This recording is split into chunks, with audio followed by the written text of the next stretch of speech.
Mississippi State, what are your thoughts? Yeah, it's that roster he's inheriting, which is great. But I just think playing in the SEC at this point, the way Georgia and Alabama's playing, and they're not going to have the horses to get it done because I think Mississippi State is also going to be pretty good this year. So, but he was the offensive coordinator at Penn State, right, Matt? Ain't that where he's coming from? Yeah. And like I said, you look at the schedule for Mississippi State, they got a lot of nasty road games here. They go to Manhattan in week 2 to play Kansas State, an improving Kansas State team. And I tell you, talk about SEC teams, Rick, watch out for Kentucky. They play at Kentucky on September 22nd. That could be a potential upset. And then, of course, you have to find ways to win at Death Valley against LSU in October, at Alabama in November, and then, of course, the Egg Bowl against Ole Miss. There's just too many landmines in that schedule. And even if they get through that, the fact that the non-conference schedule, Stephen F. Austin, Louisiana Tech, if they don't get that Kansas State win, that non-conference schedule could be a big backbreaker as far as them being a considerate for, one of these bigger bowl games, if not the top 4. For some reason, we got a little bit of gap there. I do apologize. So we go on to our next story. It's like a delay there. I didn't hear anything. I don't know. What was it? Oh, man, that's funny. No, something sound you made. I didn't make any. Oh, it was just like I thought that there was a. I thought there was a continuation. Anyway, moving on. Oh. We digress. The number 19 in the Florida State Seminoles. Obviously, Jimbo Fisher following the money, going away. Willie Taggart is the man in charge there, and his big first big decision as a Seminoles coach will be picking between DeAndre Frianzos, and James Blackman as quarterback. Francois. Okay, DeAndre Francois and James Blackman. I think they need to go with James Blackman because Francois will throw the ball with his pinky up in the air. Rick?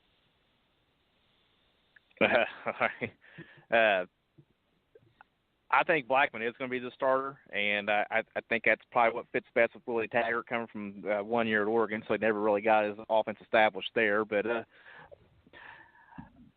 I don't know what to think about Florida State right now because I don't really know much about Willie Taggart, and this might be a little more for Matt. Is he like an Oregon type offense guy? What we've come to know from Oregon with Chip Kelly and Mark Helfrich. Is his offense that's kind of that same way? Is that how he got the Oregon job? Because for me, I don't like coaches that go to a place like that for 1 year and then leave because they think it's going to be a better job. Florida State's probably a more prestigious job, but I don't know if it's a better job than Oregon, and I don't really know much about Willie Taggart. Taggart, I think, is a decent coach, but, yeah, I think he's in over his head at Florida State with all the expectations there, especially during the Bowden years and the Fisher years. If they got to a slow start and obviously the Virginia Tech game, if they have trouble at home against Virginia Tech, they're going to have a lot of trouble with Nole Nation running down his back for sure. Guys, we got a few more teams that we're standing by for Mo from the BS Sports Show. When he joins us, we'll get back into the Urban Meyer conversation. But certainly number 20, the West Virginia Mountaineers, should be one of the more entertaining teams in the country with quarterback Will Geyer throwing and wideouts David Silas and Gary Jennings. The Mountaineers, I like them. I just sometimes I don't know which way to go with them, Rick. It's like if you like them, they're doing well. If they just can't seem to get out of their own way sometimes, if that makes sense. Rick, go right ahead. I actually feel like at this point West Virginia is underranked. I think they might be the best team in the Big 12 this year. And it's Will Greer, the quarterback, is I don't know. It seems like he's been playing college football now for 9 seasons, but very experienced. He's not going to lose them many games at this point. He definitely has the arm to win them games. He's not going to lose them many games. Dana Holgorsen is one of the great coaches in college football. I think West Virginia is going to be good enough this year to get it done in the Big 12. I'm not sure if they're going to be a playoff contender, but if they are going to be right there at the end, I think West Virginia is underranked at this point. And but I do think they might be the best team in the Big 12 this year. They have a favorable schedule. I don't know how good Tennessee is, but I don't think there's really a road test, Rick, until you get to the Texas game on November 3rd for West Virginia. If they could take advantage of that, they could certainly keep themselves in the conversation for, the top 10, if not the top 4, for several weeks, I would think. All right, guys, so we're getting into our special this is our special preview of Breaking Rank. Starts August 22nd, 8 p.m. Rick-riggin, executive producer of the Balance, will be the host. I will be the co-host. Matt will join us to talk Notre Dame as he can. Mo from the Sports Show will join us regularly. We'll see who else that we can get to join us. 917-889-8516 is our digits. And when Mo jumps on here in a few minutes, we'll get back into the Urban Meyer talk. Let's talk a little bit about Texas Longhorns, Rick. What are your thoughts? They're the number 21 team in the coaches poll. They have an improved running back, an improved offense. The Texas Longhorns. I'm sorry. Cutting out again. What was that last part you said? I just said the Texas Longhorns. Oh, yeah. All right. I don't know what to think of Texas just yet. My gut feeling says they're going to be much improved year 2 underneath Tom Herman.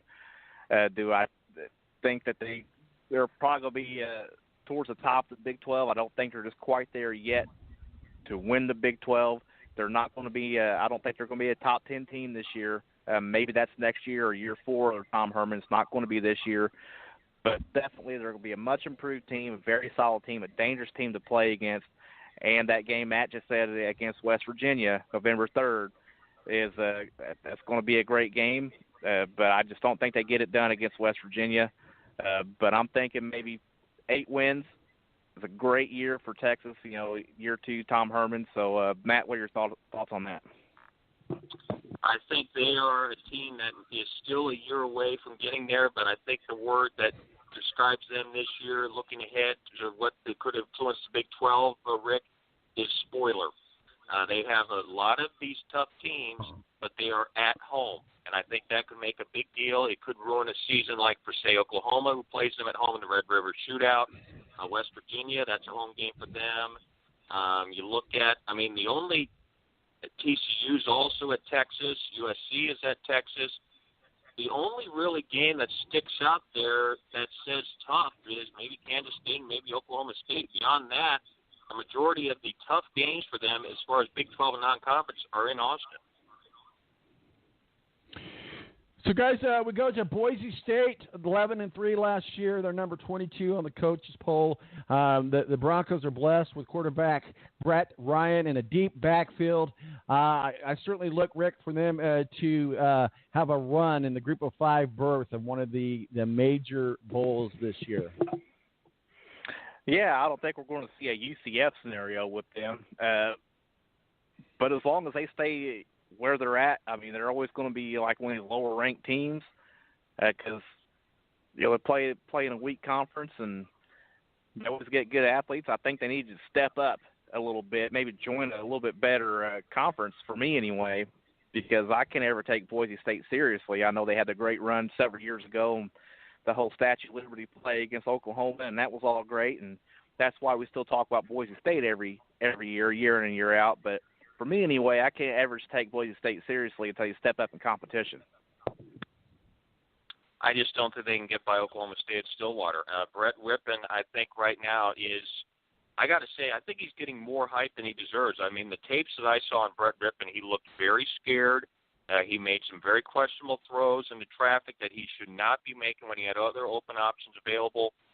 He's going to need to improve his game big time if they find a way to beat him in Stillwater. And even then, like I said, the Mountain West has some loaded teams. San Diego State, Air Force, Nevada.